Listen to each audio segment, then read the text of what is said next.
The telegram arrived on a Tuesday morning in April of 1878, and Clark Langston read it 3 times before he believed the words on the page. Stella Gentry seen, alive stop, editor of Dusty Creek Gazette stop, come quick stop. Signed a friend. Clark's hands trembled as he folded the paper and slid it into his vest pocket. 6 years. 6 years since his sister had vanished from their family's ranch outside Cheyenne, taken in the night by men nobody had ever caught. Her name whispered in saloons as another poor girl lost to the territories. Their mother had died of a broken heart 2 winters back, still believing Stella would walk through the door one day. Their father had followed her into the ground that same spring, unable to bear the silence in the house any longer. Clark had searched for years. He had ridden through Kansas and Nebraska, through the Dakotas, following every rumor, every false lead, every drunk man's tall tale about a golden-haired girl seen in this town or that. He had spent his savings on Pinkerton detectives who found nothing but dead ends. He had almost given up hope entirely, had almost convinced himself that his sister was buried somewhere unmarked, forgotten by everyone but him. Now this telegram, sent from a town called Dusty Creek, somewhere in the Wyoming territory he had never even heard of before. A friend, whoever that was, claimed his sister was alive and working as a newspaper editor. It seemed impossible. Stella had been 17 when she disappeared, sweet and gentle, more interested in her mother's quilting than in any kind of business. The idea of her running a newspaper seemed like something from a dime novel, but hope was a stubborn thing, and Clark Langston had never been a man to leave a job half-finished. He packed his saddlebags that same afternoon, checked his revolver, and set out from his small cattle operation near Laramie toward whatever waited for him in Dusty Creek. The journey took the better part of 4 days on horseback, cutting across open prairie and through narrow mountain passes where the wind howled like something alive. Clark was 31 years old, weathered by sun and grief in equal measure, his dark hair showing the first threads of gray at the temples, though he was still young enough that most folks found this surprising. He had the build of a man who worked cattle for a living, broad through the shoulders, calloused hands that could still write a gentle letter when the occasion called for it. Dusty Creek turned out to be smaller than he expected, a collection of clapboard buildings strung along a single dirt street, with a livery stable at one end and a modest church at the other. The town sat in a valley between 2 rocky ridges, close enough to the mountains that snow still capped the peaks even as spring warmed the lower elevations. A creek ran along the eastern edge of town, giving the place its name, though the water looked more brown than clear as it tumbled over stones worn smooth by decades of current. Clark rode in slowly, taking in the details the way a man does when he is not entirely certain what he is looking for. A general store. A blacksmith's forge sending up curls of gray smoke. A saloon with faded lettering across its false front. And there, wedged between a milliner's shop and a small bank, a building with a sign that read Dusty Creek Gazette in bold black letters. His heart began to pound as he swung down from his horse and tied the reins to the hitching post outside. Through the front window he could see the shape of a printing press, dark and hulking, and beside it a woman bent over a table covered in papers. He pushed open the door and the small bell above it rang out, announcing his arrival. The woman looked up and Clark forgot how to breathe. It was her. Older, yes, and thinner than he remembered, with her golden hair pulled back into a practical knot, and ink stains marking her fingers, but it was unmistakably his sister's face. The same green eyes their mother used to say were the color of new spring grass. The same small scar above her left eyebrow from when she had fallen off the porch swing as a child. "Can I help you, sir?" The woman asked, her voice polite but wary, the voice of someone accustomed to strangers walking through her door with questions or complaints about something printed in her paper. Clark could not speak for a long moment. He simply stared at her, searching her face for some sign of recognition, some flicker that would tell him she knew him too. "Sir," she said again, setting down the pen she had been holding. "Is there something you need?" "Stella," Clark said finally, his voice breaking on the single syllable. "Stella, it's me. It's Clark." The woman's face went pale as parchment. She rose from her chair so quickly it nearly toppled backward, her hand flying to her mouth. For a moment Clark thought she might faint, and he stepped forward instinctively, ready to catch her if she fell. "I do not know what you are talking about," she said, though her voice shook badly enough to betray the lie.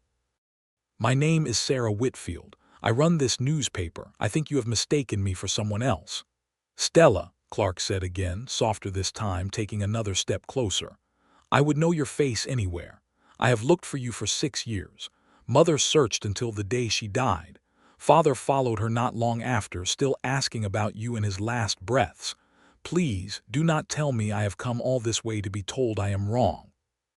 The woman who called herself Sarah Whitfield backed away from him, putting the table between them like a shield. Her eyes were wide with something that looked like fear, though Clark could not understand why she would fear him, her own brother who had crossed half the territory to find her. "You need to leave," she said. "Please. I do not know you." Clark's chest tightened with a pain sharper than anything he had felt in years of searching. He had imagined this reunion 1,000 times in his mind, had pictured tearful embraces and joyful reunions, had never once considered that his own sister might deny him to his face. "Stella, please," he said, his voice pleading now. "I am not here to hurt you. I am here because I love you. Because our family has grieved for you every single day since you disappeared. If something happened to you, if you are hiding from something or someone, you can tell me. I will protect you. That is all I have ever wanted to do." Something in his words seemed to crack the wall she had built around herself. Her hands, which had been braced against the table, began to tremble, and tears welled in the corners of her green eyes. "You cannot be here," she whispered. "It is not safe. If certain people learn who I really am, they will kill me, Clark. Do you understand? They will kill me and anyone who stands with me." Hearing her say his name confirmed everything, and Clark felt a wave of relief and terror crash through him simultaneously. She was alive. She remembered him. But she was also in danger, real and present danger that had kept her hiding under a false name for 6 long years. "Then tell me everything," he said, moving around the table to stand before her. "Tell me who did this to you, and I will make certain they never trouble you again." Stella Gentry, for that was truly her name despite the false one she had worn like armor for 6 years, looked up at her brother with an expression caught between hope and terror. She had spent so long believing she would never see her family again, had convinced herself that the life she once knew was lost to her forever. And now here he stood, older but still recognizably her brother, offering her the very thing she had given up hoping for, safety and love, and the chance to be herself again. But the danger was real. She could not simply forget the reasons she had hidden herself away in this small mountain town, running a newspaper under a name that was not her own, watching every stranger who walked through her door with suspicion born of hard experience. "Sit down," she said finally, gesturing to the chair across from her desk. "I will tell you what happened. But you must understand, Clark, that once I tell you, you cannot simply ride away and forget it. You will be in danger too, the moment you know the truth." "I have never run from danger in my life," Clark said, settling into the offered chair, his eyes never leaving her face, as though he feared she might vanish again if he looked away even for a moment. "And I certainly will not start now, not when it comes to protecting my sister." Stella took a deep breath, her hands folding together on the desk before her, and began to tell him the story she had kept locked away for 6 long years. "It was not strangers who took me that night," she said, her voice steady now despite the pain the memory clearly caused her. "It was Bartholomew Kane." Clark's jaw tightened. He remembered the name. Bartholomew Kane had been a cattle buyer who did business with their father years ago, a man with cold eyes and a reputation for cruelty that most folks in Cheyenne knew to avoid discussing too loudly. "He had convinced father to invest in a mining venture," Stella continued. A silver mine, supposedly rich with ore, out in the Black Hills. Father put nearly everything we had into it, trusting Cain's word. But it was all a lie, a scheme to swindle honest ranchers out of their savings. When Father began to suspect the truth and threatened to expose him, Cain needed a way to silence him without drawing suspicion to himself. He took you, Clark said, understanding dawning cold and heavy in his chest. He took you to control Father. He took me and told Father that if he ever spoke a word about the mining fraud to the authorities, or to anyone at all, I would be killed. He kept me for nearly a year, moving me from place to place, always watched by men loyal to him. I was terrified every single day, Clark.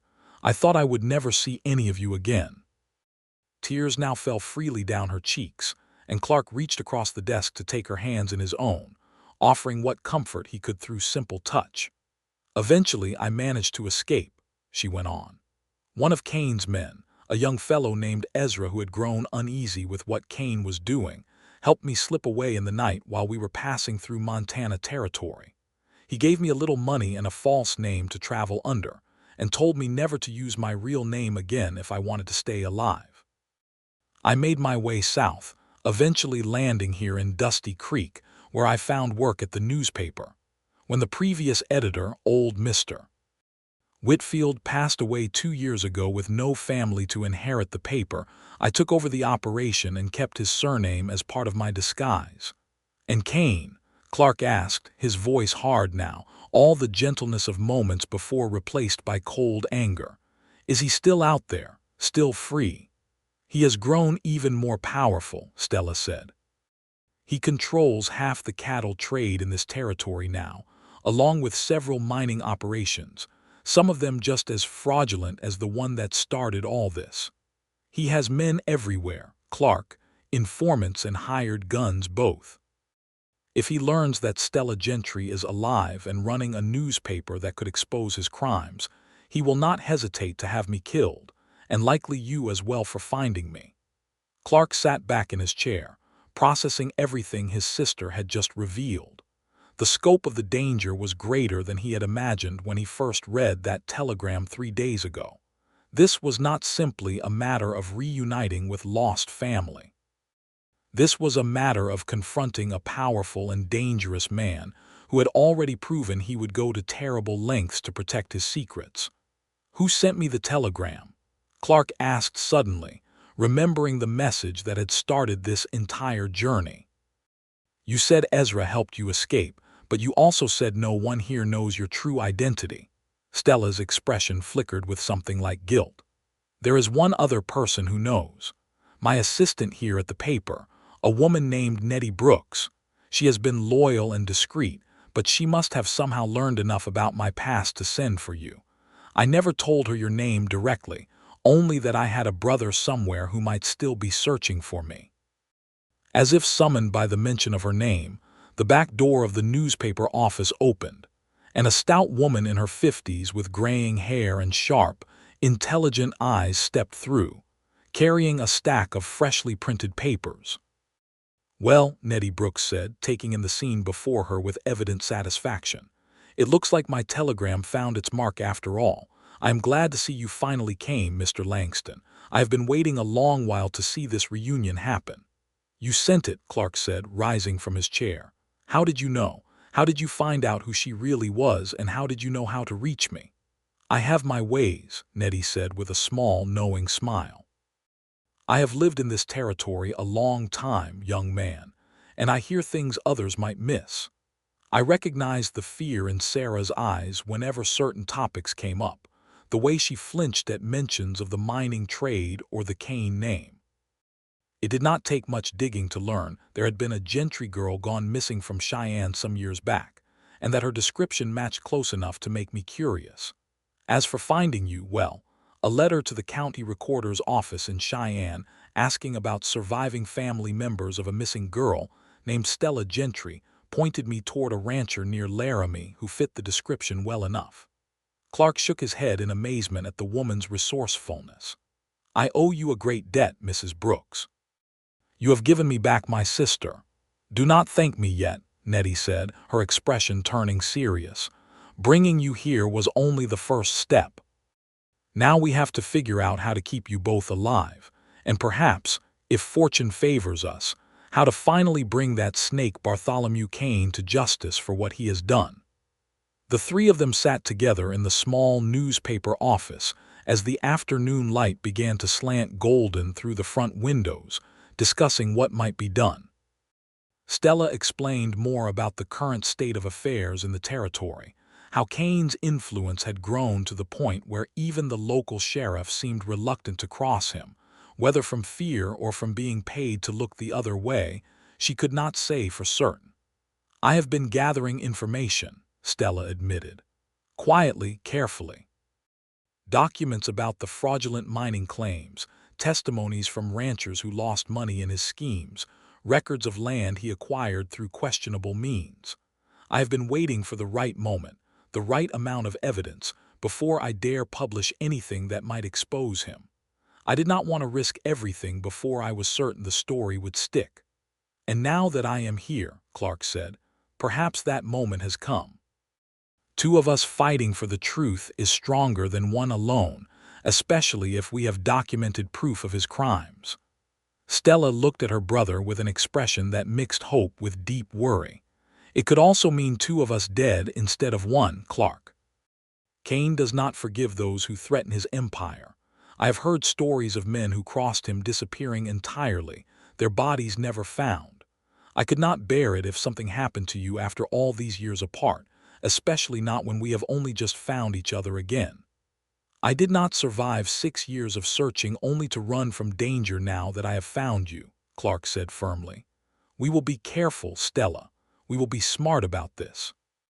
But I refuse to leave you here alone to face a man like Kane, while I ride back to Laramie pretending everything is fine.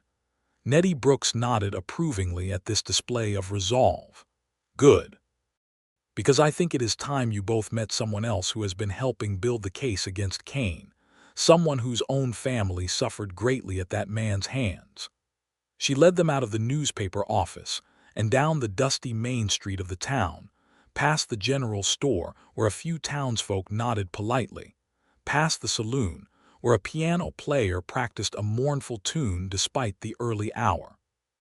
They walked until they reached a small blacksmith's forge at the edge of town, where a broad-shouldered man in his early 30s worked at an anvil, hammering a piece of glowing iron into shape. "Marcus," Nettie called out, "come meet someone important." The blacksmith set down his hammer and wiped his brow with a forearm, turning to regard the newcomers with curious eyes. He had dark skin and kind features, and when he smiled at Stella, Clark noticed a familiarity between them that spoke of trust built over time. "Marcus Freeman," the blacksmith said, extending a hand to Clark. "I have heard about you, Mr. Langston." Sarah, or perhaps I should say Stella now, has spoken of her brother a few times, though always with sadness that she thought she would never see you again. "You know the truth about her?" Clark asked, shaking the man's hand and noting the strength in his grip. "I do," Marcus confirmed. "Kane's men killed my father 3 years back, when he refused to sell our family's small silver claim at a price far below its worth. Made it look like an accident, a mine collapse, though everyone in this territory who knew my father understood he was too careful a man to die that way by chance. Sarah and I found common cause not long after, both of us wanting to see justice done, even if the law here seems unwilling to pursue it." Clark felt a fierce kinship with this man immediately, another soul who had lost family to the same predator's greed. "Then we are allies in this fight," he said, "all of us together." The group spent the remainder of that afternoon in the back room of the blacksmith's shop, poring over documents Stella had gathered over the past year. Deeds showing land Kane had acquired through fraudulent foreclosures. Letters from ranchers describing threats made against their families when they resisted selling their properties.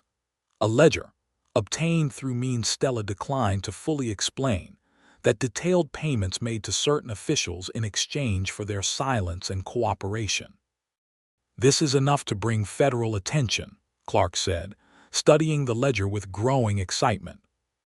"If we can get this to a United States Marshal, Someone outside Kane's influence. We could see him brought to real justice. The nearest federal marshal's office is in Cheyenne, Stella said. Nearly a week's ride from here, and even then we would need to be certain the marshal we approach is not somehow beholden to Kane's influence as well. His reach extends further than you might imagine, Clark. I know a marshal, Clark said suddenly, memory sparking. Marshal Thomas Whitcomb, out of the Cheyenne office. He helped me during my search for you, years back, before the trail went cold. He struck me as an honest man, frustrated by corruption he could not always prove or prosecute. I believe we could trust him with this evidence. Marcus Freeman leaned forward, his expression thoughtful. It would be dangerous to travel with these documents. If Kane's men learned what we carried, they would not hesitate to take violent measures to stop us. Then we travel carefully, Clark said, and we do not travel alone. As the sun began to set that evening, casting long shadows across the dusty streets of the small town, Clark found himself walking alongside his sister back toward the newspaper office, the two of them finally having a moment of relative privacy after the intensity of the afternoon's revelations and planning. I still cannot quite believe you are here, Stella said softly, glancing at her brother as they walked. I had convinced myself over these years that I would never see any of you again, that this false life I built would be the only life I had left. You never have to be Sarah Whitfield again, not if you do not wish it, Clark said gently. Once Kane is dealt with, once this danger is behind us, you can be Stella Gentry again, fully and completely without fear. I have grown rather fond of some parts of this life, Stella admitted with a small, wry smile. The newspaper, for one. I never expected to find such purpose in printing the truth for people to read, in giving voice to stories that might otherwise go untold. Even under a false name, that work has felt real and important to me. Then keep the paper, Clark said. There is no reason you cannot be both, Stella Gentry who happens to run the Dusty Creek Gazette. The name on the masthead does not have to define who you truly are underneath it. Stella looked at her brother with an expression of gratitude so profound it brought fresh tears to her eyes, though these were tears of relief rather than fear. I have missed you more than I can say, Clark. Every day of these 6 years, I wondered about you, about mother and father, about the life I might have had if none of this terrible business had ever happened. Mother spoke of you every single day until the illness took her, Clark said, his own voice thick with emotion now. Father never stopped believing you were alive somewhere, not until his very last breath. I think knowing that you were out there, even without proof, was the thing that kept him going as long as he did. They reached the newspaper office as twilight deepened into evening, the first stars beginning to show themselves in the vast Wyoming sky above. Clark helped Stella light the lamps inside, the warm glow illuminating the cluttered but purposeful space where his sister had rebuilt a life for herself against impossible odds. I will need somewhere to stay, Clark said, looking around the small office. I do not wish to bring danger to your doorstep by simply announcing myself as your visiting brother at the town's only hotel, if Kane has eyes and ears here as you suggest. There is a room above the newspaper office, Stella said. I use it for storage mostly, but it has a bed, and it would keep you close enough that we could plan without others overhearing our conversations. It is not much, but it should serve until we decide our next steps. Clark accepted gratefully, and together they cleared space in the small upstairs room, moving stacks of old newspapers and boxes of type to make room for a proper resting place. As they worked, Clark found himself studying his sister's movements, the confident way she navigated her printing equipment, the calluses on her hands that spoke of hard work rather than the soft life of leisure she might have had if none of this tragedy had befallen their family. You have become quite capable, he observed. Running a newspaper cannot be simple work, especially for a woman alone in a territory like this. I had no choice but to become capable, Stella replied, though not bitterly, simply as a statement of fact. When you are alone and hiding, you learn quickly or you suffer for your ignorance. Mr. Whitfield, before he passed, taught me the trade because he had no children of his own to leave it to, and I proved a quick study out of necessity. That night, as Clark lay in the small upstairs room listening to the unfamiliar sounds of the frontier town, settling into sleep around him, he found his mind racing with plans and fears in equal measure. Tomorrow they would need to decide how best to proceed, how to safely transport the evidence they had gathered to Marshal Whitcomb in Cheyenne without risking discovery by Kane's network of spies and hired guns. But tonight, at least, he could rest knowing his sister was safe beneath the same roof, alive and well after 6 years of uncertainty and grief. The following morning brought new challenges as Clark discovered that word of a stranger's arrival had already begun to spread through the small town, exactly the kind of attention Stella had feared. He was drinking coffee in the newspaper office when a man he did not recognize pushed through the front door, his eyes immediately fixing on Clark with obvious suspicion. "You would be the fellow who rode in yesterday," the man said, his tone not entirely friendly. He wore a deputy's badge pinned to his vest, and a revolver hung low on his hip in a manner that suggested he knew how to use it. "Deputy Foster," Stella said, stepping forward with a composure that impressed Clark given the tension in the room. "This is my cousin, Clark. He has come to visit for a few weeks." Clark caught the lie without missing a beat, extending his hand toward the deputy with an easy smile despite the pounding of his heart. "Pleasure to meet you, Deputy. Cousin Sarah has told me much about this fine town of yours." Deputy Foster studied Clark for a long moment, his eyes narrowing slightly as though searching for something amiss in the story. "Funny thing," he said slowly. "Sarah here never mentioned having family visit before, not in the 2 years I have known her running this paper." "We had a falling out some years back," Clark offered smoothly, drawing on details he and Stella had quickly discussed the night before in anticipation of exactly this kind of scrutiny. "Family business, nothing worth repeating. We have only recently reconciled, and I thought it high time I paid a visit before more years slipped away." The deputy seemed to accept this explanation, though his gaze lingered a moment longer than Clark found entirely comfortable. "Well, welcome to Dusty Creek, then. I would advise you keep your business quiet while you are here, mister. Some folks in this territory do not take kindly to strangers poking around in matters that do not concern them." The warning, thinly veiled as it was, sent a chill through Clark's chest. It seemed clear that this deputy, whether directly in Kane's employ or simply cautious on his behalf, suspected there might be more to Clark's visit than a simple family reunion. Once the deputy had departed, Stella closed the front door and turned to Clark with a worried expression. "That is not good. Foster has been sniffing around my business more than usual these past months. I believe Kane may have grown suspicious that someone in this town has been gathering information against him." "Then we need to move quickly," Clark said. "The longer we wait to get this evidence to Marshal Whitcomb, the greater the risk that Kane discovers what we know and acts to silence us before we can act against him." They spent the rest of that day in careful preparation, Marcus Freeman joining them to help plan a route to Cheyenne that would avoid the main roads where Kane's men might be watching. Nettie Brooks, meanwhile, worked to establish a cover story that would explain Clark and Stella's absence from town without arousing further suspicion, something about a family matter requiring travel to visit a sick relative. "I should come with you," Marcus offered as they finalized their plans that evening in the back room of his forge.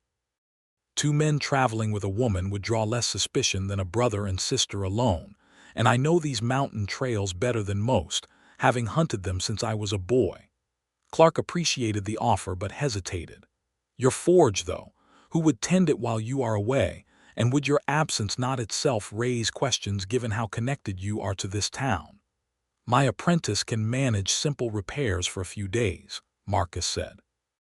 "As for questions, well, I have been known to travel for supplies before. It would not seem entirely out of character." Stella looked between the 2 men with an expression of gratitude tinged with worry. I do not wish to endanger either of you further than you already are simply by knowing the truth about me.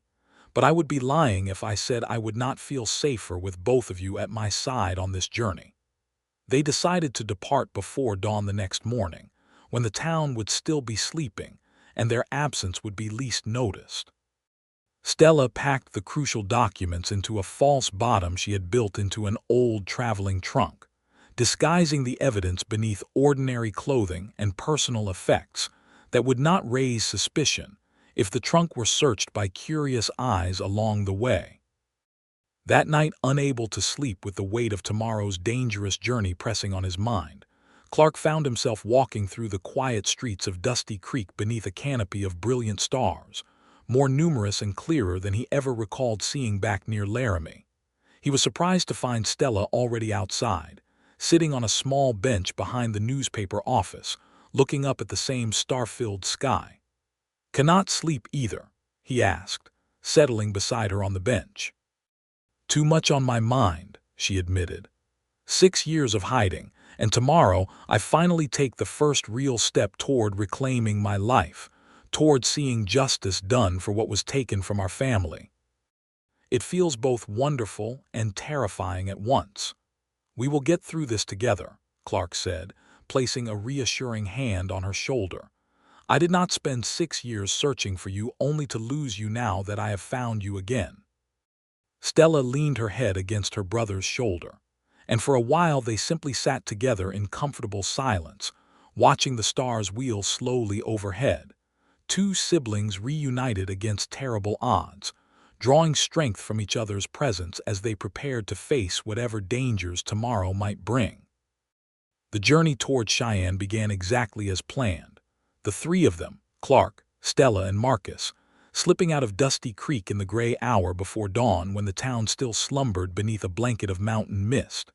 They traveled on horseback, Stella's precious documents secured in the false-bottom trunk lashed behind Marcus's saddle, and for the first day their progress went smoothly, the trail winding through pine forests and along ridgelines that offered spectacular views of the surrounding wilderness. But on the second day, as they descended into a narrow valley meant to shortcut several miles off their journey, trouble found them. "Iders," Marcus said suddenly, reining his horse to a halt and pointing toward a rise in the distance where 3 horsemen had appeared, watching their small party with obvious interest. "Kane's men?" Clark asked, his hand instinctively moving toward the revolver at his hip. "I do not recognize them," Stella said, squinting toward the distant riders. "But that does not mean they are not in his employ. He has hired guns from all over the territory, men who would not be familiar faces in Dusty Creek." They had little choice but to continue forward, as retreating would take them further from their goal and might only invite pursuit. The 3 riders on the ridge remained still, watching, as Clark's party continued down into the valley, and for a tense quarter-hour it seemed as though nothing more would come of the encounter. Then, as they reached a narrow section of trail flanked by rocky outcroppings on both sides, the 3 riders appeared again, this time much closer, blocking the path ahead. "That is far enough," called out the lead rider, a lean man with a scar running along his jaw and cold, calculating eyes that Clark did not like at all. "We have been expecting travelers matching your description, Mr. Kane sends his regards and requests that you hand over whatever documents you are carrying, along with the woman you know as Sarah Whitfield." Clark's blood ran cold at the confirmation of exactly what they had feared. Somehow word had reached Kane, whether through the suspicious deputy or some other informant in Dusty Creek, and he had sent men to intercept them before they could reach Cheyenne and the protection of Marshal Whitcomb. "We do not know what you are talking about," Clark said, trying to buy time as he assessed their situation. 3 armed men against himself and Marcus, with Stella unarmed between them. Not favorable odds, but not necessarily hopeless either if they could find some advantage. "Do not waste my time with lies," the scarred man said, drawing his revolver in a smooth, practiced motion. "We know exactly who is in your party and what you carry. Hand it over peacefully, and no one needs to get hurt today."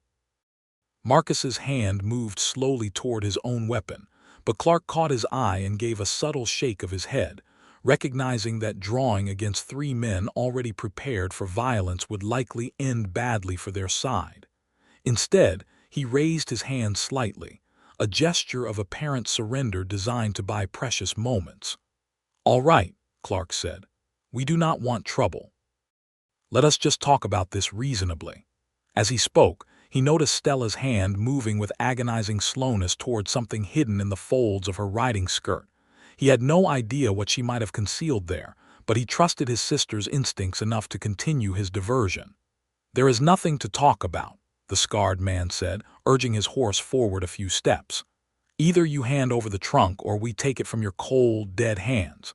Your choice, gentlemen."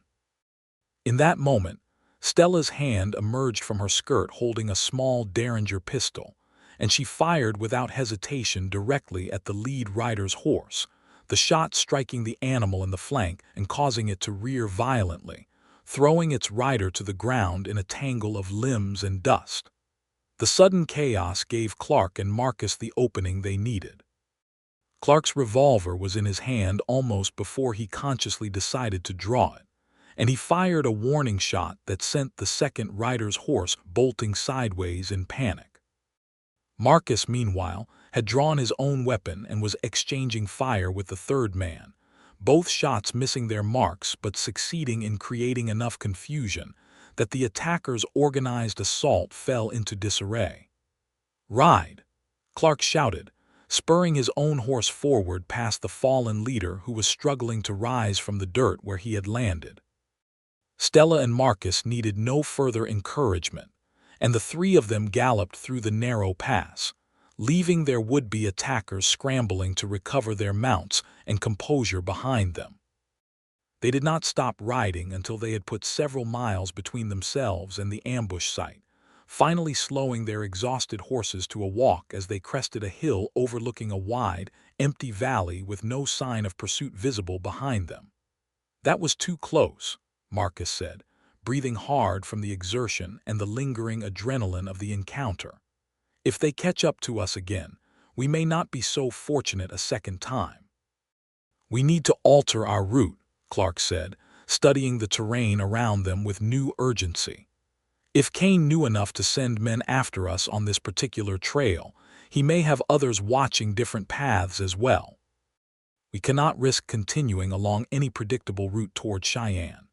Stella, though visibly shaken by the violence she had just been part of, still managed to sound clear-headed as she offered a solution. "I know these mountains fairly well from my years in Dusty Creek. There is an old trapper's trail that cuts north before curving back east toward Cheyenne, longer than our original route but far less traveled. It would add perhaps a day to our journey, but it might also keep us hidden from further ambush." They agreed this was their best option and adjusted their course accordingly, pushing their tired horses onward through increasingly rugged terrain as afternoon light gave way to evening shadows stretching long across the valley floor. That night, they made camp in a small hollow surrounded by protective rock formations, foregoing a fire despite the mountain chill in favor of remaining hidden from any pursuers who might still be searching for them. "You saved us back there," Clark said to his sister as they huddled together for warmth beneath the star-filled sky, Marcus keeping first watch a short distance away. "I did not even know you carried a weapon, Mr. Whitfield insisted I learn to protect myself when he first taught me the newspaper trade," Stella explained quietly. "He said a woman running a paper in territory like this needed to know how to defend herself, particularly given the kinds of stories a newspaper might need to print that would not please everyone in power. I never imagined I would need to use that lesson against men sent by the very person I had been hiding from all these years." "You have grown into a remarkable woman," Clark said, genuine admiration coloring his words. "Mother would be so proud of the strength you have shown, both in surviving these years alone and in fighting for justice now that the opportunity has come." Stella's eyes glistened with tears in the starlight. "I only wish she could have known I survived before she passed. The thought that she died believing I might be dead somewhere, That thought has haunted me more than almost anything else about these past years." "She never stopped hoping," Clark said gently. "Even in her final days, when the illness had taken most of her strength, she would ask me if there was any news, any hint that you might still be found. I believe, in her heart, she always knew you were alive somewhere, fighting to survive. Perhaps that hope was what sustained her as long as it did." They fell into silence after that. The weight of grief and hope intermingled in the cool mountain air, until eventually exhaustion overcame emotion, and they both drifted into uneasy sleep, wrapped in blankets against the chill, while Marcus kept vigilant watch over their small, vulnerable camp. The remainder of the journey to Cheyenne passed without further incident, though tension remained high throughout, each unexpected sound or distant silhouette on the horizon causing hearts to race with fear of renewed pursuit. They arrived in Cheyenne on the 5th day since leaving Dusty Creek, dust-covered and exhausted, but relieved to see the familiar streets of the territorial capital, a proper city compared to the small frontier town they had left behind. Marshal Thomas Whitcomb's office was located near the center of town, a solid brick building that projected an air of federal authority, quite different from the more casual arrangements Clark had observed in smaller settlements. The marshal himself, a graying man in his 50s with sharp eyes and a no-nonsense demeanor, recognized Clark immediately when they were shown into his office. "Langston," Whitcomb said, rising from behind his desk to shake Clark's hand. "I had wondered whatever became of your search for your sister. I take it, given your companions, that the search has finally reached its conclusion." "Marshal Whitcomb," Clark said, "allow me to introduce my sister, Stella Gentry, and our friend Marcus Freeman. We have come with evidence of serious crimes committed by a man named Bartholomew Kane, crimes that touch on fraud, false imprisonment, and I believe, given certain deaths that have occurred, likely murder as well." The marshal's expression grew serious as they laid out the documents on his desk, explaining the mining fraud that had led to Stella's kidnapping, the ledger showing payments to corrupt officials, the accounts from ranchers who had lost land and livelihoods to Kane's schemes, and Marcus's testimony regarding his father's suspicious death. "This is substantial," Whitcomb said, after nearly an hour of careful review. "More substantial than anything we have managed to gather against Kane before now. His influence has made him nearly untouchable in these territories, but with evidence of this scope, we may finally have enough to bring federal charges that even his corrupted local allies cannot easily dismiss." "What happens now?" Stella asked, the tension of the past week's events evident in her voice. "Now," Whitcomb said, "I begin the process of securing warrants, and I will need to request additional federal marshals to assist in Kane's arrest, given the resources and men he commands. This will take some days to properly organize, perhaps as much as a week. In the meantime, I would strongly advise you all remain here in Cheyenne, under protection, rather than returning to Dusty Creek, where you would be vulnerable to further attempts against your safety." The week that followed brought a strange kind of respite after the danger and urgency of recent days. Marshal Whitcomb arranged for Clark, Stella, and Marcus to stay at a respectable boarding house near his office, with deputies keeping discreet watch to ensure no further attempts were made against them, while the federal case against Kane was being assembled. During this time, Clark found himself growing closer to his sister in ways that transcended simple family reunion, coming to know the woman she had become during their years apart, learning about the small kindnesses she had shown to the people of Dusty Creek, the fair and honest reporting she had built her newspaper's reputation upon, the quiet courage that had allowed her to survive and even thrive despite the terrible circumstances that had befallen her. He also could not help but notice the way Marcus Freeman looked at his sister when he thought no one else was watching, a tenderness in his gaze that spoke of feelings deeper than simple friendship or shared cause against a common enemy. And when he observed Stella's own reactions to the blacksmith's presence, the way her cheeks colored slightly when he complimented her courage, the way she sought his opinion on matters both large and small. Clark began to suspect that something meaningful had grown between these two during the months they had worked together against Kane's tyranny, something that predated his own arrival in their lives. One evening, as they sat together on the boarding house's front porch watching the sunset paint the Cheyenne sky in brilliant oranges and purples, Clark decided to broach the subject directly with his sister, while Marcus had gone to check on their horses at the nearby livery. "You care for him," Clark said simply, watching her face for confirmation. Stella's cheeks flushed, but she did not deny it. "Is it so obvious?" "Only to someone paying attention," Clark said with a small smile. "How long has this been developing between you two?" "Nearly a year now," Stella admitted. "Since not long after his father's death, when he first came to me asking if the newspaper might help expose the truth about what happened. We began working together on gathering evidence against Kane, and somewhere in all those late nights poring over documents and planning our next moves, something else grew between us as well. I did not expect it, Clark. I had convinced myself, hiding as I was under a false identity, that I could never truly allow myself to love anyone, not while carrying such dangerous secrets. And now," Clark asked gently. "Now I do not know what the future holds," Stella said, her eyes drifting toward the direction Marcus had gone. "If Kane is brought to justice, if this danger finally passes, perhaps I could allow myself to hope for something more with him. But I have been afraid to speak of it, afraid that admitting such feelings might somehow make them more vulnerable to the same dangers that have shadowed everything else in my life these past years."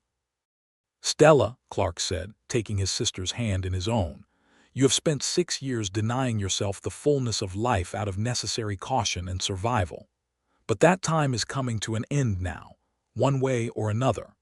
Whatever happens with Kane, I want you to know that you deserve happiness, deserve love, deserve the chance to build a life that is entirely your own, without the shadow of fear hanging over every choice you make." Tears formed in Stella's eyes at her brother's words, and she squeezed his hand gratefully. "When did you become so wise about matters of the heart, Clark? I recall you being rather hopeless with such things back when we were younger." Clark laughed softly at this teasing observation.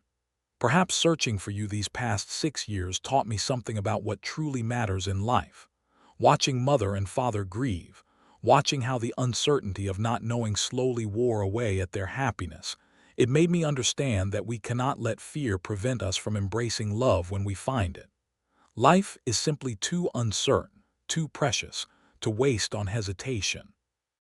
Marcus returned from the livery a short while later, and Clark made a point of finding an excuse to give the two of them a few private moments together, walking off to speak with the boarding house owner about arrangements for the coming days while Stella and Marcus remained on the porch, watching the last colors of sunset fade from the sky.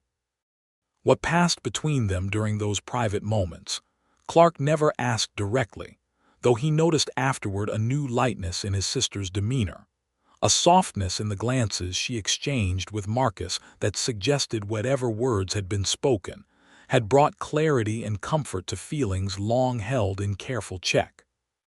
5 days later, Marshal Whitcomb summoned them to his office with news that federal marshals from Denver had arrived to assist in the operation against Kane, and that warrants had been secured for his arrest on charges of fraud, kidnapping, and conspiracy to commit murder, based largely on the evidence Stella and her allies had risked so much to gather and deliver.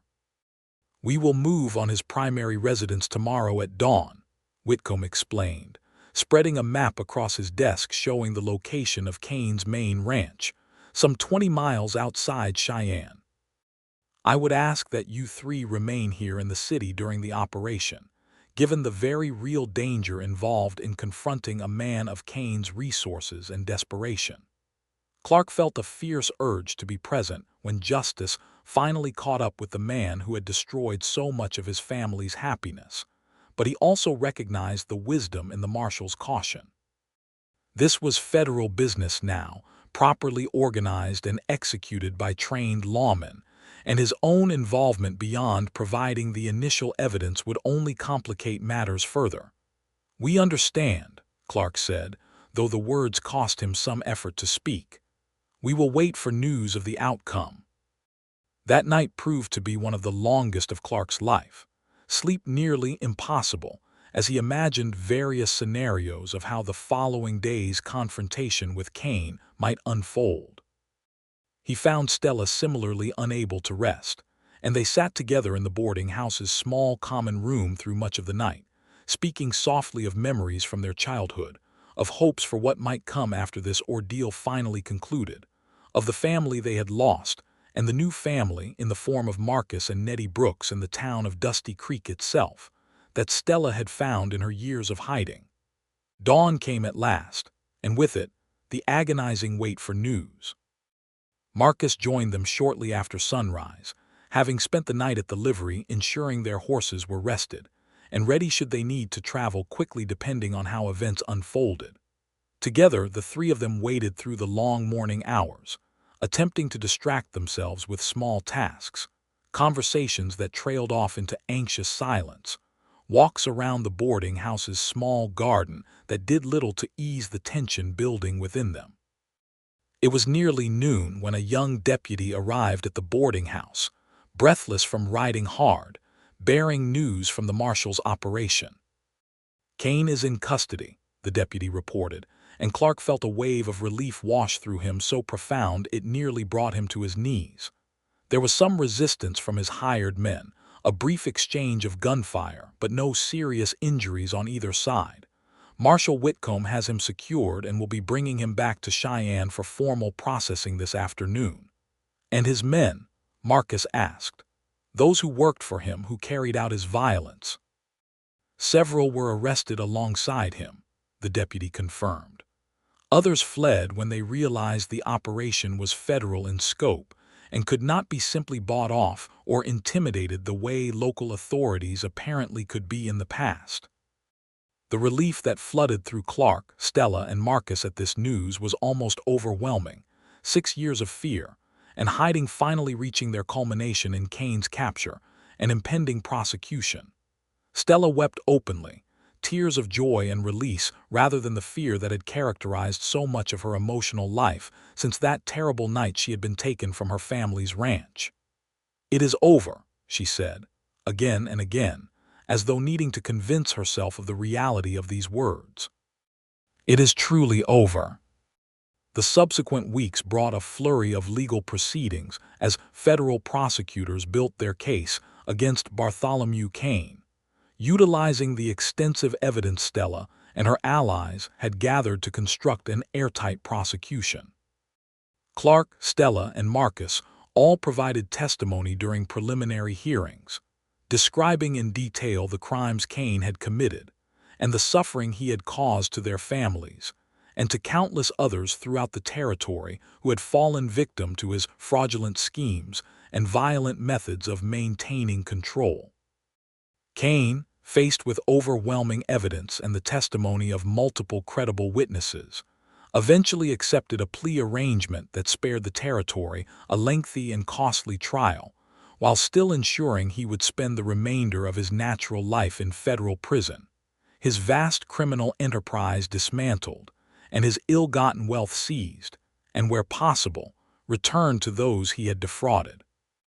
With the legal proceedings finally concluded, Clark, Stella, and Marcus returned to Dusty Creek nearly 2 months after their initial dangerous journey to Cheyenne, greeted by a town that had learned through Marshal Whitcomb's official reports of the true identity of their newspaper editor, and the remarkable courage she had shown in helping bring a powerful criminal to justice.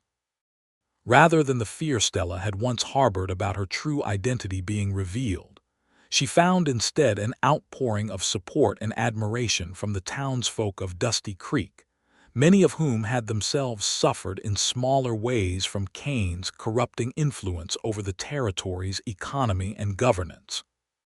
"You could have simply run away when you escaped Kane's captivity all those years ago," the town's mayor told her during a small gathering held to celebrate the resolution of the ordeal.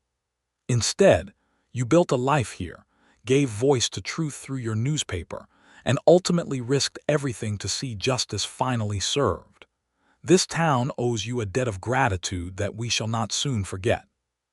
Stella, standing before her friends and neighbors with her brother and Marcus at her side, felt something she had not experienced in 6 long years.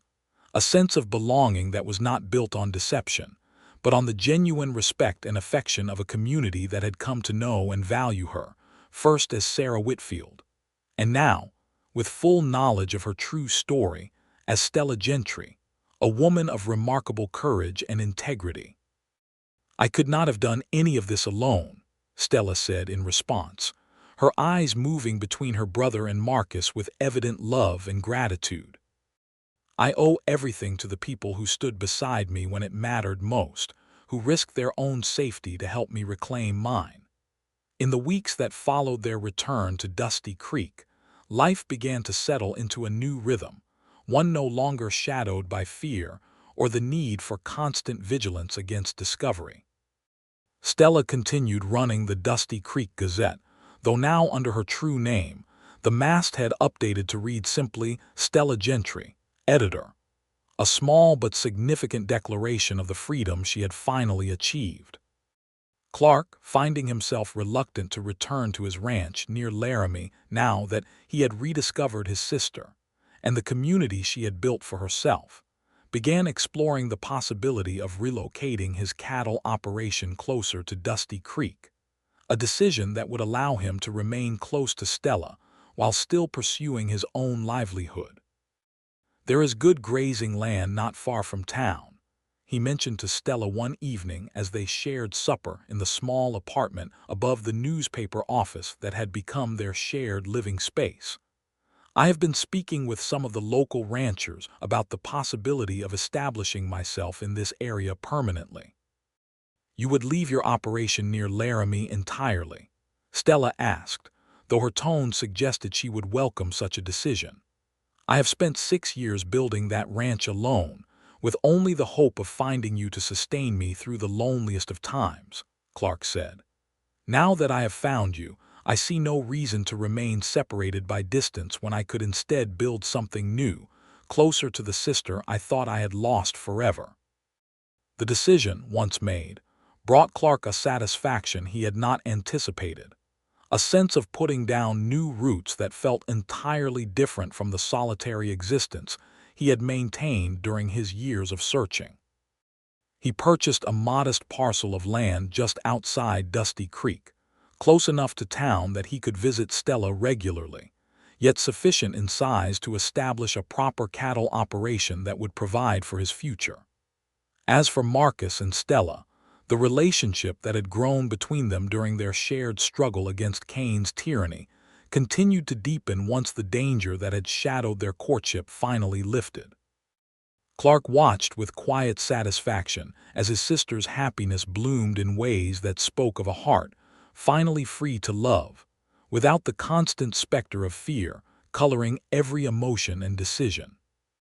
On a warm afternoon in late summer, several months after Cain's conviction had been finalized and his lengthy prison sentence begun, Marcus approached Clark at his newly established ranch with an unusual formality in his manner. "Clark," Marcus said, having ridden out specifically to have this conversation, "I would like to ask your blessing to propose marriage to your sister." Clark, though he had suspected this moment might be coming given the evident depth of feeling between Marcus and Stella, still felt a swell of emotion at the formal request. "You do not need my permission, Marcus. Stella has proven time and again that she is entirely capable of making her own decisions about her life and her heart." "I know this," Marcus said, "but you are the only family she has remaining, and I wish to honor that relationship properly, in the manner our fathers would have expected before this territory grew as wild and unpredictable as it has become in recent years." Clark smiled at the blacksmith's evident respect for tradition, despite the unconventional circumstances that had brought him into their family's orbit. "Then you have my blessing, Marcus, though I suspect the answer to your question rests entirely with Stella herself, and I have every confidence in what that answer will be." The proposal, when it came a week later, took place beneath the same starlit sky where Clark and Stella had once sat together discussing their fears and hopes on the eve of their dangerous journey to Cheyenne. Marcus, ever practical despite the romantic setting he had chosen, had crafted a simple but beautiful ring in his forge, working the metal with the same careful attention he brought to every task, silver inlaid with a small piece of turquoise that caught the moonlight in a way that made Stella gasp when he presented it to her. "Stella Gentry," Marcus said, kneeling before her outside the newspaper office where their partnership had first blossomed into something deeper. "You have shown me courage I did not know was possible, taught me the true meaning of standing for justice, even when the cost might be everything. I love you more than I have words to express, and I would be honored beyond measure if you would agree to become my wife." Stella, tears streaming down her face in the moonlight, could barely speak through her emotion, but managed the single word that mattered most: "Yes." Their wedding took place that autumn, in the small church at the edge of Dusty Creek, attended by the entire town that had come to know and love Stella Gentry as one of their own. False name and hidden past finally laid to rest in favor of the genuine woman who had brought both truth and justice to their community. Clark stood as his sister's only family present, walking her down the simple aisle in place of their deceased father, his heart swelling with pride and joy that seemed almost too large to contain. Nettie Brooks, who had first sent that fateful telegram that reunited brother and sister, served as matron of honor, having become as close as family to Stella during their years working together at the newspaper. The ceremony itself was simple but heartfelt, the vows exchanged with a sincerity that spoke of the genuine love that had grown between Marcus and Stella through shared adversity and mutual respect. Clark, watching his sister marry the man who had stood beside her through the darkest chapter of her ordeal, felt the weight of 6 years of grief and searching finally lift entirely from his shoulders. His sister was not merely alive and safe, but truly happy, building a new life filled with love and purpose in a community that had welcomed her fully, secrets and all. At the wedding celebration that followed, held in the town square with tables laden with food contributed by nearly every family in Dusty Creek, Clark found himself approached by a woman he did not immediately recognize, though something about her warm smile struck him as familiar. "Mr. Langston," she said, extending her hand. "I do not believe we have been properly introduced. I am Rebecca Sullivan, the schoolteacher here in Dusty Creek. Your sister has spoken very highly of you, particularly regarding your dedication in searching for her all these years." Clark shook her hand, finding himself struck by the genuine warmth in her expression, the intelligence evident in her dark eyes. "Miss Sullivan, I have heard mention of you as well, though I confess I had not yet had the pleasure of making your acquaintance. I understand you are considering settling permanently in this area," Rebecca said, a slight blush coloring her cheeks that suggested this conversation held more significance to her than simple polite chatter. "Dusty Creek could certainly use good ranchers, particularly ones who have proven themselves as devoted and honorable as you clearly are." They spoke for much of the remainder of the celebration, finding easy conversation flowing between them about the town, about Clark's plans for his ranch, about Rebecca's work teaching the children of Dusty Creek and the challenges and joys such work brought her. Clark found himself drawn to her intelligence and warmth in a way he had not experienced with any woman since well before he had begun his long search for Stella. A search that had consumed so much of his emotional energy and attention that romance had felt like an impossible luxury he could not afford to consider. As the celebration wound down and the stars began to emerge over Dusty Creek, Clark found himself walking Rebecca home to the small cottage she rented near the schoolhouse, their conversation continuing easily even as the formal wedding celebration faded behind them. "Might I call on you sometime, Miss Sullivan?" Clark asked as they reached her door, feeling nervous in a way he had not experienced since his youth, before grief and searching had consumed the better part of his adult life. Rebecca's smile widened. "I would like that very much, Mr. Langston, though perhaps, given the circumstances of tonight's celebration, you might simply call me Rebecca." "Rebecca," Clark said, testing the name and finding he liked the way it felt to speak it. "Then you must call me Clark."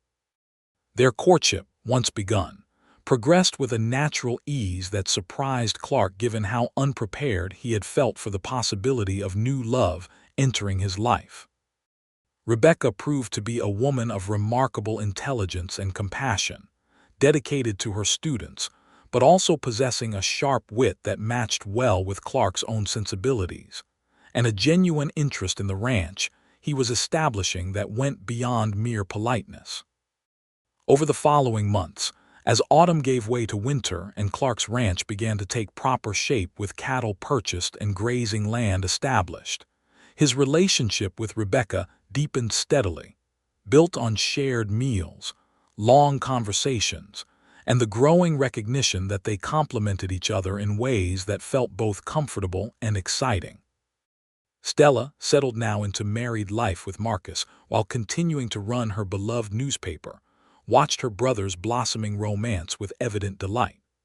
"I never thought I would see the day when you found someone to match that stubborn Langston determination of yours," she teased him one afternoon as they shared coffee at the newspaper office, a ritual that had become a comfortable part of their weekly routine despite Clark's own home, now being several miles outside town.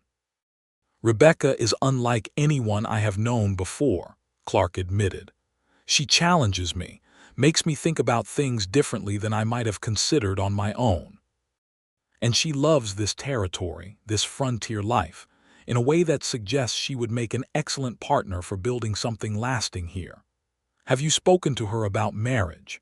Stella asked, her editorial instincts apparently extending to matters of her brother's romantic life as well as the news she reported. "Not yet," Clark said, though the way he said it suggested such a conversation was not far from his thoughts. "I want to be certain, want to give her every opportunity to know her own heart before I ask such a significant question." That certainty came for Clark on a crisp winter evening, nearly a year after he had first ridden into Dusty Creek, following that fateful telegram from Nettie Brooks.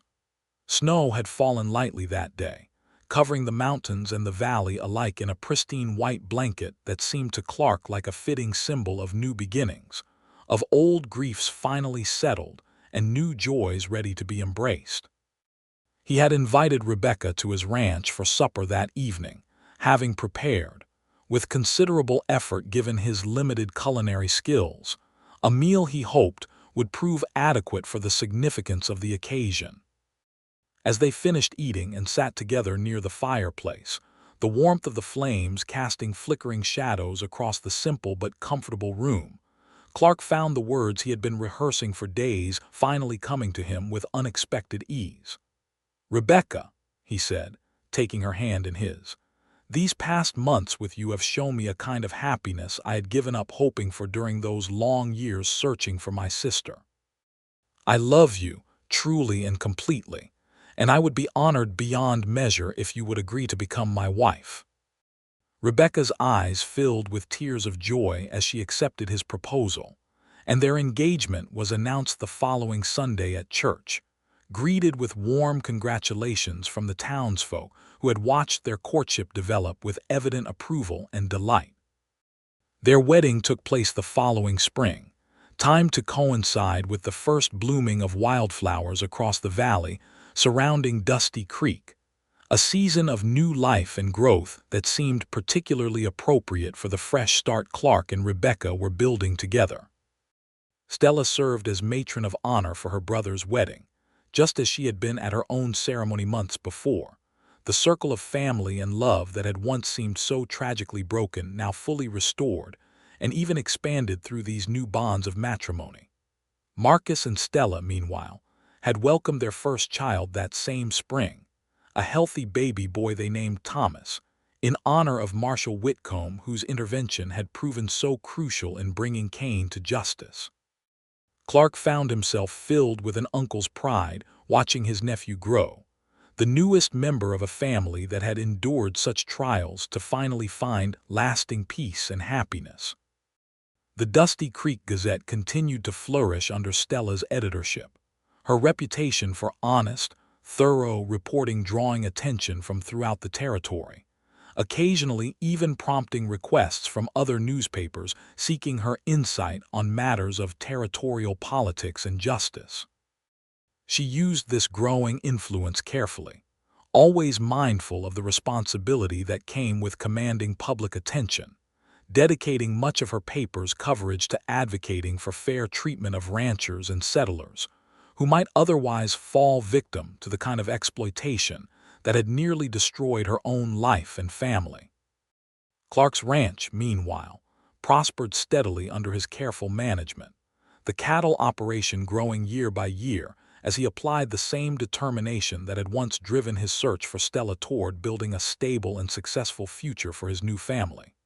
Rebecca continued teaching at the Dusty Creek schoolhouse even after their marriage, her dedication to educating the town's children remaining undiminished, despite the new responsibilities of managing her own household.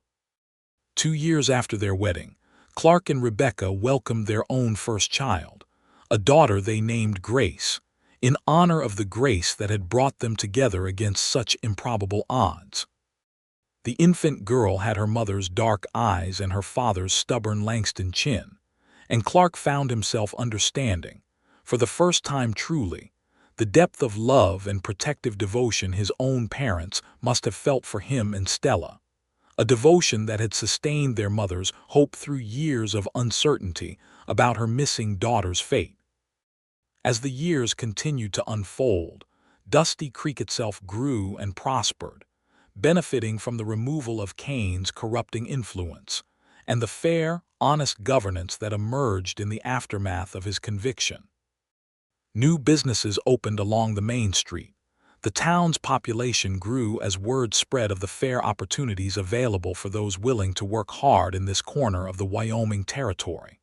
And both the Langston Ranch and the Freeman family's growing prominence in local affairs contributed to a sense of stability and prosperity that had seemed impossible during the dark years of Cain's tyranny.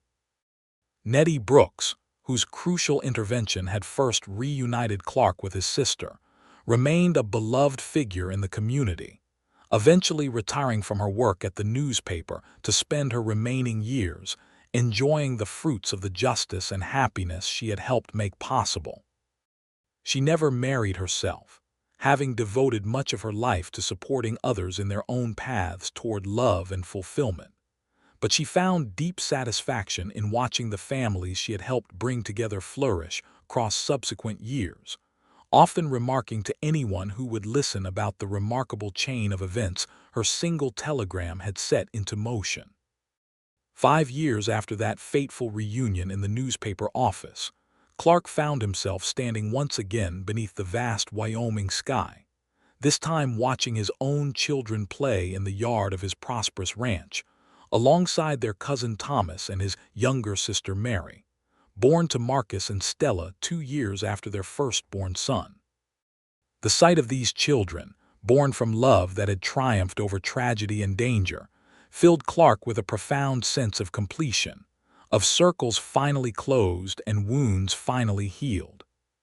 Stella approached him during one such gathering, her own newspaper responsibilities having grown to include occasional pieces for territorial publications beyond Dusty Creek's own small circulation, her reputation as a fair and thorough journalist extending well beyond the borders of their small mountain community.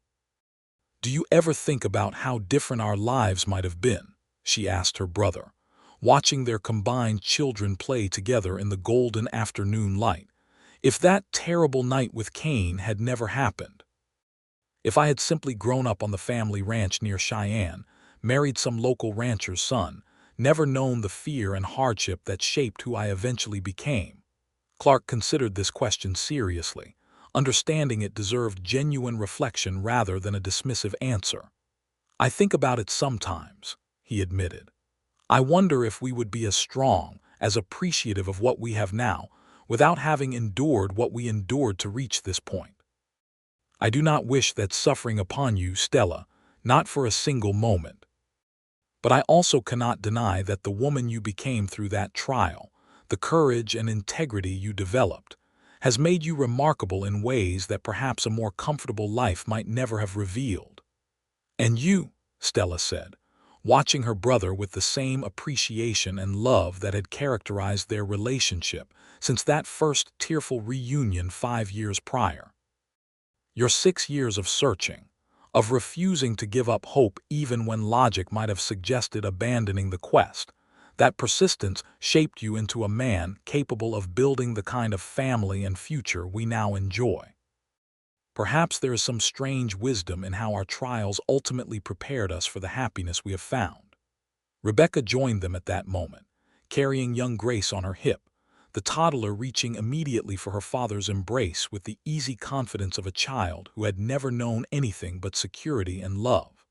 Clark accepted his daughter gratefully, marveling as he often did at the miraculous turns his life had taken since that fateful telegram had first arrived 5 years earlier.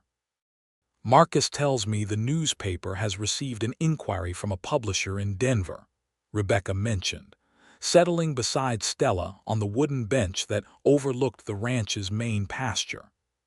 Something about compiling your experiences into a book, Stella, an account of the corruption you helped expose and the justice ultimately achieved.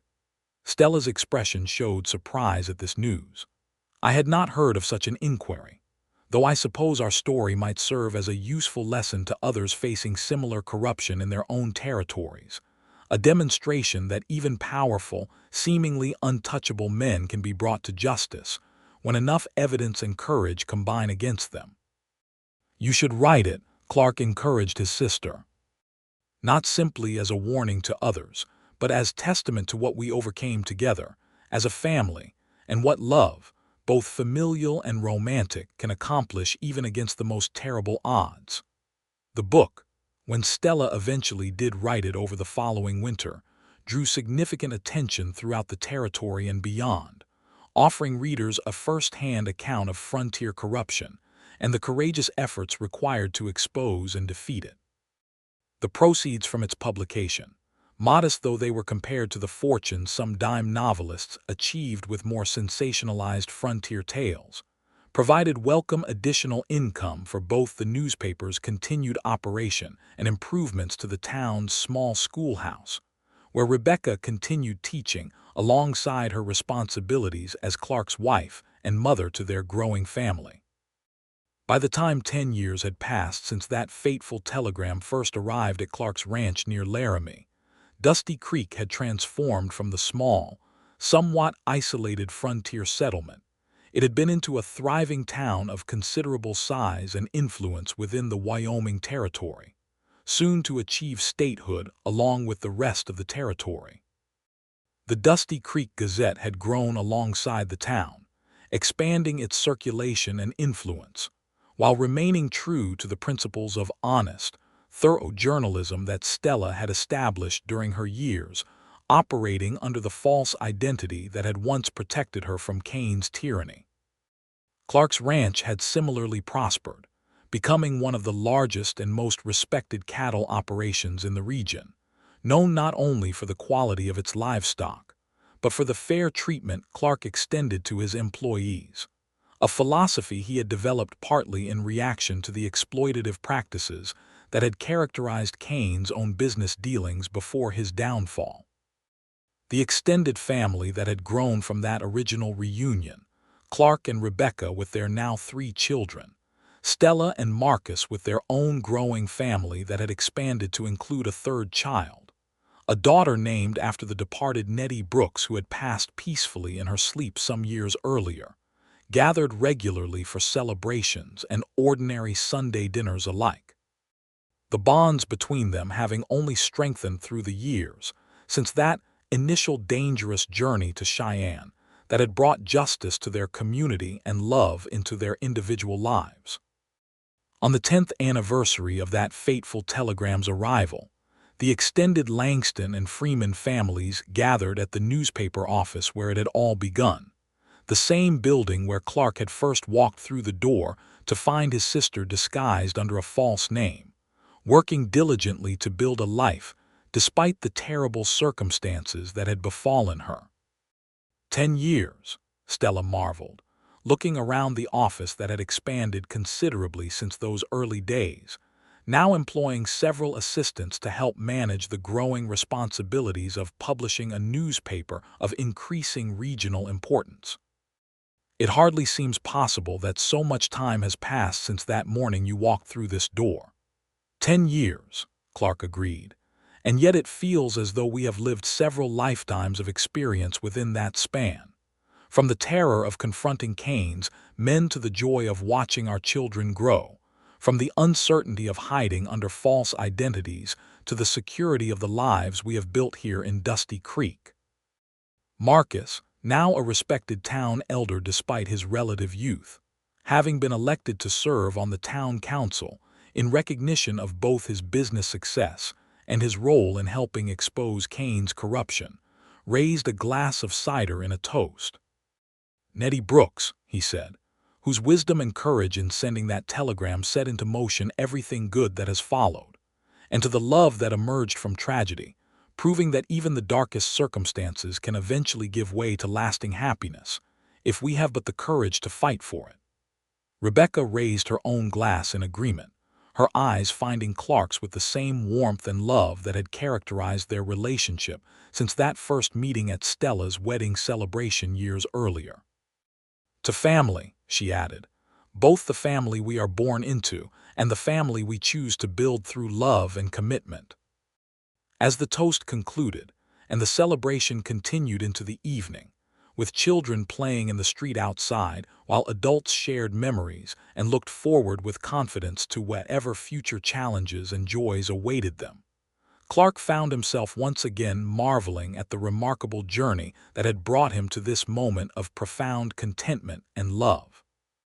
He thought of his parents, gone now for many years, but surely watching from wherever their spirits resided with pride and satisfaction, at how their children's lives had unfolded despite the terrible tragedy that had once threatened to destroy their family entirely. He thought of the countless other families throughout the territory who had suffered under Cain's corrupt influence, families who had found some measure of restitution and justice through the courage Stella and her allies had shown in exposing his crimes. Most of all, he thought of love itself, the various forms it had taken throughout this remarkable decade, the familial love between siblings that had driven his years of relentless searching, the romantic love that had blossomed between Stella and Marcus even amid the dangers of their shared cause against corruption, and finally his own unexpected but profound love for Rebecca, discovered at his sister's wedding celebration and nurtured into the foundation of his own family's happiness.